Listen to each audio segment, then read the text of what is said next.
Europe का असल सफर समझना हो तो हमें उसके पुराने वक्त में जाना पड़ता है। आज जो यूरोप दुनिया का एक सबसे स्ट्रॉन्ग कॉन्टिनेंट माना जाता है, उसके पीछे हजारों साल की कहानी छुपी हुई है।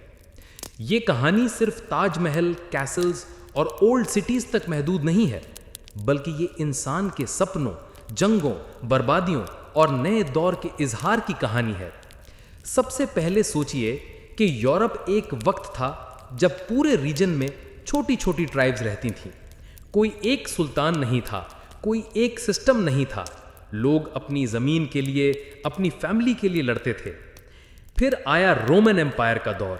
रोम ने यूरोप को एक निज़ाम दिया, सड़कों का निज़ाम, कानून और हुकूमत का एक तरीका। लेकिन रोम भी हमेशा नहीं टिक सका। जब रोम गिरा तो यूरोप फिर से अंधेरों में चला गया, जिसे हम डार्क एजेस कहते हैं। इस दौर में साइंस रुक गई, ताहीम पर रोक लगी और लोग ज्यादातर जंगों और सर्वाइवल में बिजी थे। लेकिन इंसान का सपना कभी नहीं रुकता। धीरे धीरे यूरोप में एक नया दौर शुरू हुआ, जिसे रेनेसांस कहा जाता है। ये दौर इटली से शुरू हुआ, फ्लोरेंस और वेनिस जैसे शहरों से। यहाँ से आर्ट, साइंस और फिलॉसफी दोबारा जिंदा हुई। लियोनार्डो डा विंची और माइकलैंजेलो जैसे लोग सामने आए, जो दुनिया को नए तरीके से देखते थे। फिर आया एज ऑफ एक्सप्लोरेशन। यूरोप के लोग समंदर पर निकल गए। स्पेन और पुर्तगाल के जहाज नई दुनिया तक पहुंच गए। क्रिस्टोफर कोलंबस अमेरिका तक चला गया। वास्को ड गामा इंडिया तक पहुंच गया। यूरोप सिर्फ अपने कॉन्टिनेंट तक महदूद नहीं रहा, बल्कि पूरी दुनिया तक अपना असर डालने लगा। इसके साथ ही कोलोनाइजेशन का दौर शुरू हुआ। एशिया, अफ्रीका और अमेरिका पर यूरोपियन पावर्स ने कंट्रोल करना शुरू किया। इस दौर ने एक तरफ यूरोप को अमीर बनाया, लेकिन दूसरी तरफ दुनिया के कई हिस्सों को दुख और गुलामी भी दी। फिर आया इंडस्ट्रियल रेवोल्यूशन का वक्त। इंग्लैंड से शुरू होने वाली मशीन्स और फैक्ट्रीज ने पूरी दुनिया का निजाम बदल दिया।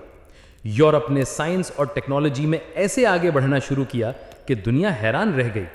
रेलवेज, स्टीम इंजन्स और फैक्ट्रीज ने इंसान की जिंदगी को हमेशा के लिए बदल दिया। लेकिन साथ ही गरीब और अमीर के दरमियान फासला बढ़ गया।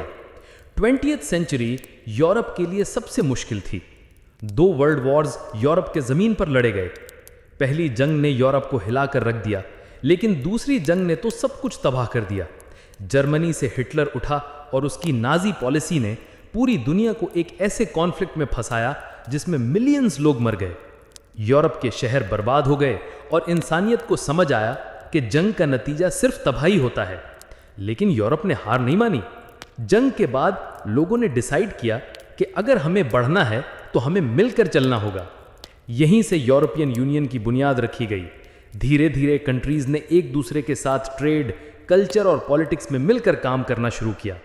आज ईयू दुनिया के सबसे स्ट्रॉन्ग ब्लॉक्स में से एक है। यूरोप की कहानी सिर्फ जंग और अमन की नहीं है, ये कल्चर की भी कहानी है। हर मुल्क की अपनी पहचान है। फ्रेंच आर्ट और fashion, German engineering, Italian food और डिजाइन, स्पेनिश म्यूजिक और डांस और ब्रिटिश लिटरेचर और पॉलिटिक्स, ये सब मिलकर यूरोप को एक ऐसा रंग देते हैं जो दुनिया के किसी और कॉन्टिनेंट में नहीं मिलता। आज का यूरोप एक तरफ मॉडर्न टेक्नोलॉजी में आगे है, space missions, medical research, clean energy, और दूसरी तरफ अपनी हिस्ट्री को भी संभाले हुए है। पेरिस के आईफल टावर से लेकर रोम के कोलोसियम तक और लंदन के बिग बेन से लेकर बर्लिन की वॉल तक हर जगह एक कहानी छुपी है। यूरोप हमेशा एक कॉन्ट्रडिक्शन रहा है। एक तरफ खूबसूरत आर्ट और साइंस, दूसरी तरफ जंग और तबाही। लेकिन यही कॉन्ट्रडिक्शन उसे यूनिक बनाता है। आज जब कोई यूरोप की सड़कों पर चलता है तो उसे हर बिल्डिंग, हर गली और हर मॉन्यूमेंट एक कहानी सुनाता है। ये कहानी है इंसान के गिरने और उठने की। ये कहानी है इंसान के सीखने और बढ़ने की। और इसीलिए यूरोप की असल कहानी सिर्फ यूरोप की नहीं, बल्कि पूरी इंसानियत की कहानी है।